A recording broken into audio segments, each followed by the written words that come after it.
Bowling এর ধার তো একটু কমেনি, উল্টো যেন কাটারের ধার আরো দিনকে দিন বাড়ছে বাংলাদেশের কাটার মাস্টার মুস্তাফিজুর রহমানের। এবং IL T20-তে প্রত্যেকটা ম্যাচে ম্যাজিক দেখিয়ে চলেছেন মুস্তাফিজুর রহমান। 7টা ম্যাচ খেলে 14টা উইকেট নিয়ে ফেলেছেন এবং টুর্নামেন্টের হাইয়েস্ট উইকেট টেকারদের তালিকাতে 2 নম্বরে উঠে এসছেন।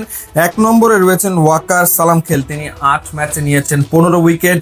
যেমন তার পারফরমেন্স মনে হচ্ছে নেক্সট ম্যাচেই তিনি আসলে টুর্নামেন্টের সেরা উইকেট শিকারী বনে যাবেন। ইন্টারেস্টিং ব্যাপার হচ্ছে এই 7টা ম্যাচের ভেতরে 2টো ম্যাচে 1 ওভারে 3টা করে উইকেট নিলেন মুস্তাফিজুর রহমান। প্রথমে নিয়েছিলেন MI এমিরেটসের বিপক্ষে, সেই ম্যাচে তিনি 34 রান খরচায় 3 উইকেট নিয়েছিলেন এবং এদিন গালফ জায়ান্টসের বিপক্ষেও 34 রান খরচায় তিনি নিয়েছেন 3 উইকেট এবং 3টা উইকেটে তিনি নিয়েছেন একই ওভারে।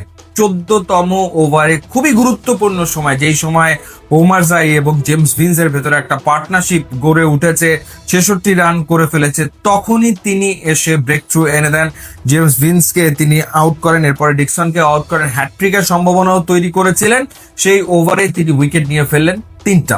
এরপরে লাস্ট ওভারে পরপর 3জন রান আউট হলো মুস্তাফিজের বোলিংয়ে। তো সেই ক্ষেত্রে 6টা উইকেট পতনে সরাসরি ইনভলভ থাকলেন মুস্তাফিজুর রহমান। মূলত মুস্তাফিজের স্পেশালিটি হচ্ছে ডট বল আদায় করে নেওয়া। T20 ক্রিকেটের সর্বাধিক ডট বল তিনি করেছেন, এই কারণে ফ্র্যাঞ্চাইজি ক্রিকেটে তার এত কদর। কিন্তু ইদানিং আমরা যেটা দেখছি সেটা হচ্ছে তার উইকেট টেকিং ক্যাপাবিলিটি, সক্ষমতা অনেক বেড়েছে। স্কিল তো ডেফিনেটলি আছে, নতুন যেটা মনে হয় যোগ হয়েছে সেটা হচ্ছে যে ব্যাটারের মাইন্ড গেম নিয়ে খেলা, অর্থাৎ ব্যাটারের মাইন্ড নিয়ে প্রতিনিয়ত এখন তিনি যেন খেলছেন এবং উইকেট আদায় করে নিচ্ছেন।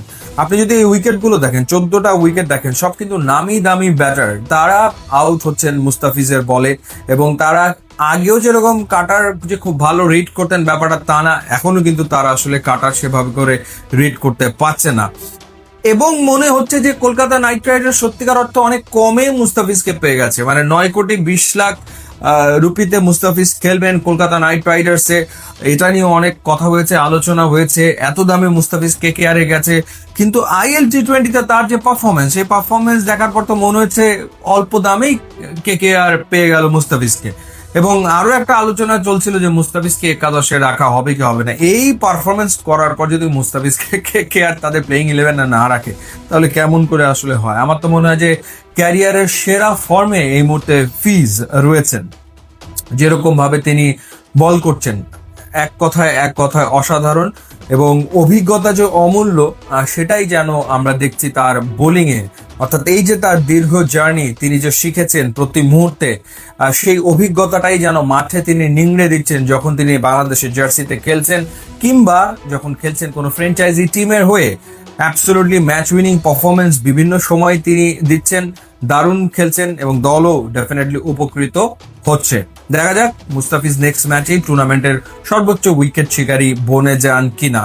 ইউটিউব এবং ইনস্টাগ্রাম লিঙ্ক আছে, আপনারা যোগ দিলে খুবই খুশি হব। And thanks for watching.